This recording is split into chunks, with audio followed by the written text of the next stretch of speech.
Morning, guys. Birds are singing. It's gloomy, it's horrible, but we're going to be unboxing a pair of vintage. Technically it's not an unboxing, it's untrunking, but you know, it'd be hard to find a set of wheels in boxes for a 1970s vintage. So as you remember, I had the Harman and it had a 21-inch radial lace.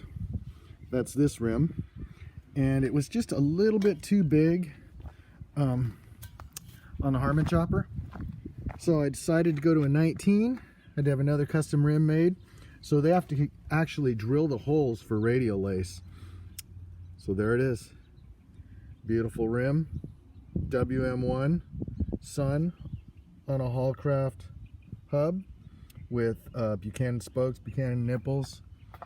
You notice as a little tip for everybody, when you see dots on a tire like this, they always line up with the valve stem. Okay? That's well, wheels are made that way. The heaviest part of the wheel and the lightest part of the tire line up like that, and it makes it a little easier to balance. Okay, so that's the WM1 19 with a brand new Metzler Block C 300 tire.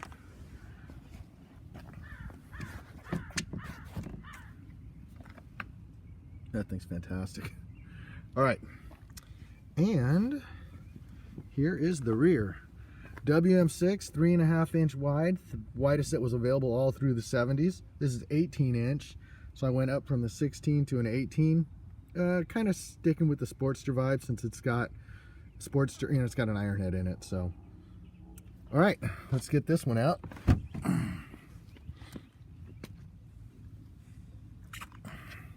So this has the IRC Grand High Speed on it. Look how wide that rim is on 18. They're just so awesome. Matching Hallcraft front hub, or well, the rear matches the front. It's kind of hard to tell now, but if you look at it in the center around the flanges, you can kind of get an idea. Just beautiful. Anyways, we're gonna mount them up today, and love radial laces with a big back tire. So this is the same tire, 4.5-inch wide. Well, it's 4.5, you know, in the girth right there. This is the same tire that would have been on a 754 Honda or maybe a Z1 Cowie. That's it. Hope you guys enjoyed.